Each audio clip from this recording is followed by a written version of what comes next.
So I'm getting ready to install these drives or this drive. One of the things that I found is that you have to definitely set the switch to whatever you need, but those are hard to get. So that's what those are.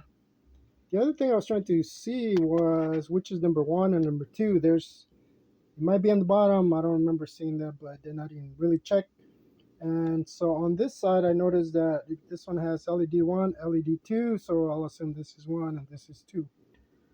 The reason for that is because if one ever dies, you want to know which one it is, and then you can replace it and it should come back up. But that's the reason I'm checking that. Obviously, it's going to show 1 or 2 or 0 or 1 on the drive or the BIOS or wherever uh, the software is going to be.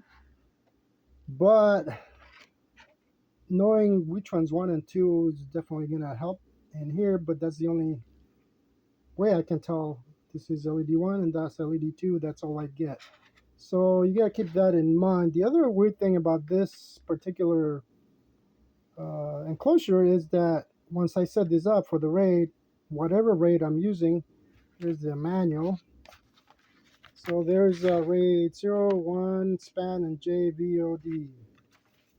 Now, once you set that up, you have to press, once you turn it on, you have to press this button to set it.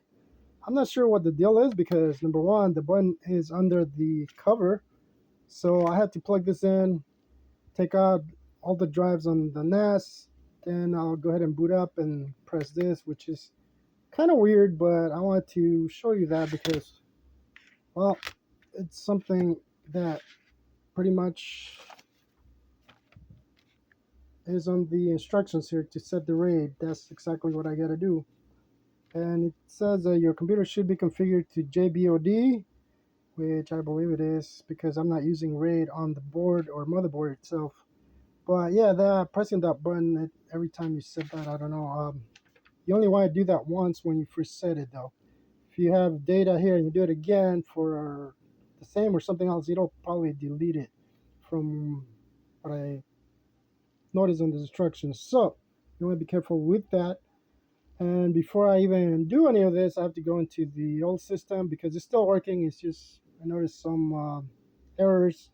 But you want to go into your NAS, write down all the drives or shares that you have so that you can bring them back up later and know also if you have any RAID system or whatnot, because four of those on this server are RAID 5, excuse me, and then the other four are not in RAID setup. So that's just something you want to check before you do any of this. I'm actually writing all the instructions here of what I'm doing just to kind of have something to write up later and just sort of follow that.